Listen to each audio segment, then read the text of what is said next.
Assalamualaikum warahmatullahi wabarakatuh. Kami dari kelompok 1 akan menjelaskan materi tentang ikatan protein. Kata protein berasal dari kata protos atau proteos yang berarti pertama atau utama. Protein merupakan komponen penting sel hewan atau manusia, sehingga fungsi utama protein yaitu sebagai zat pembentukan dan pertumbuhan tubuh. Protein juga berperan penting di dalam kehidupan sehari-hari. Protein merupakan jenis zat gizi yang diperlukan tubuh untuk menggantikan sel-sel yang rusak dan juga berperan dalam proses pertumbuhan. Kita memperoleh protein dari makanan yang berasal dari hewan ataupun tumbuhan.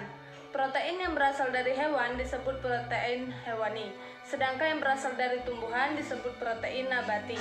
Ciri molekul protein adalah makromolekul polipeptida yang tersusun dari sejumlah asam amino dan memiliki bobot molekul tinggi.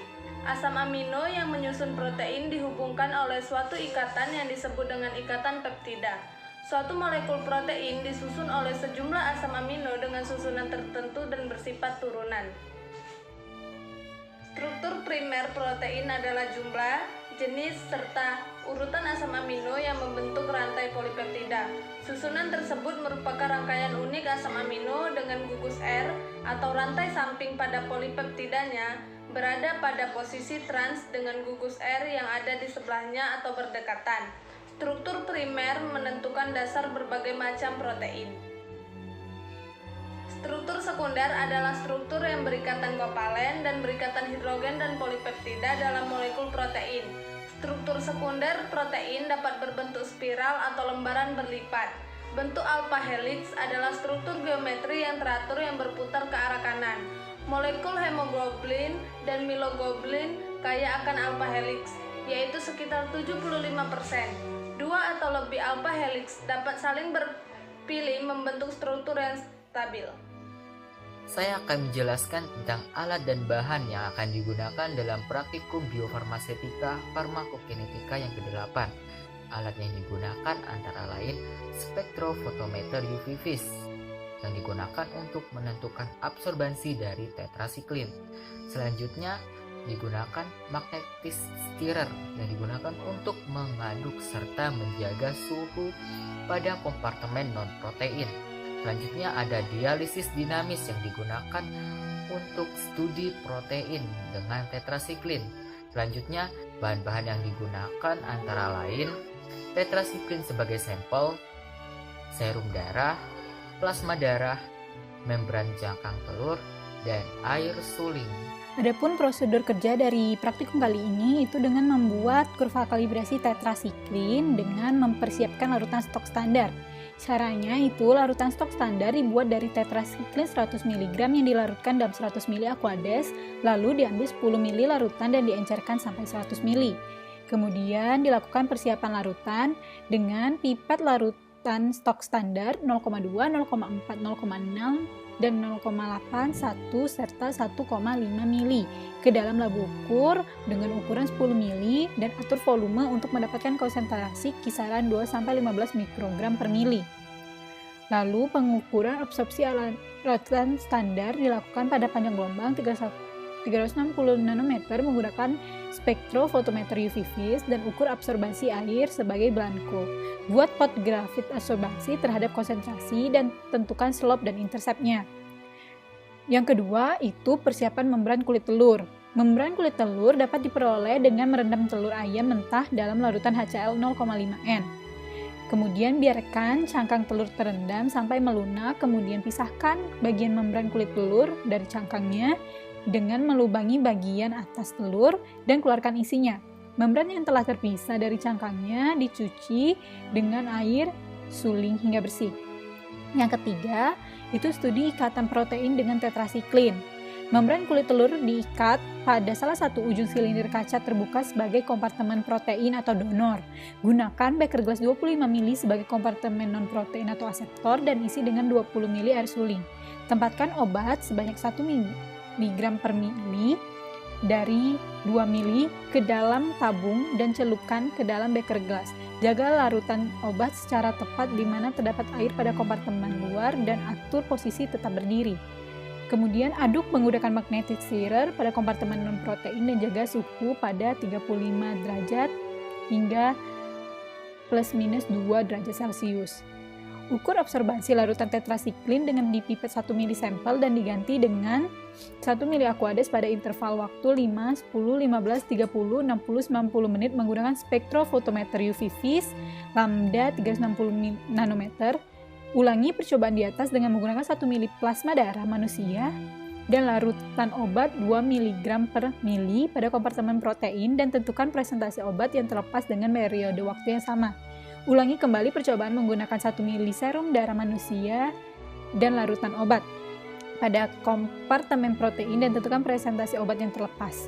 Kemudian buat plot grafik antara persen pelepasan obat kumulatif terhadap waktu dan dilakukan perhitungan terhadap penetapan tetrasiklin, jumlah obat terdifusi, faktor pengenceran, serta persen pelepasan kumulatif obat. Praktikum kali ini membahas mengenai studi tentang ikatan protein menggunakan metode dialisis protein, yang dimana ikatan obat dan protein berupa interaksi obat dengan protein plasma sehingga membuat suatu kompleks yang reversibel atau irreversibel. Ikatan obat dengan protein yang bersifat irreversibel kurang menguntungkan karena dia sangat terikat kuat dengan protein. Jika suatu protein terikat kuat pada obat akan menyebabkan efek obat yang diterima semakin lambat. Jadi untuk jenis ikatan obat dengan protein yang baik di dalam tubuh, ikatan reversibel karena akan memberikan efek lebih cepat daripada ikatan irreversibel. Kali ini dimulai dengan menghitung absorbansi untuk larutan standar tetrasiklin.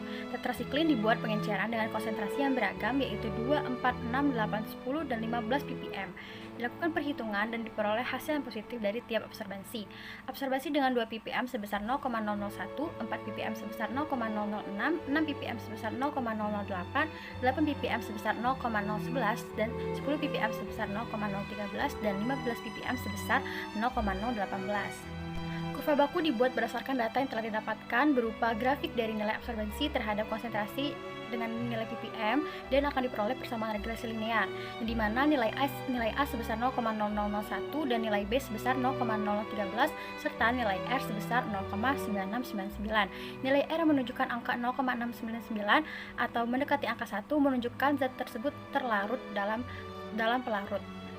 Perhitungan faktor pengenceran dilakukan selanjutnya yang bertujuan untuk menentukan jumlah obat yang berdifusi selama proses dialisis dinamis berlangsung.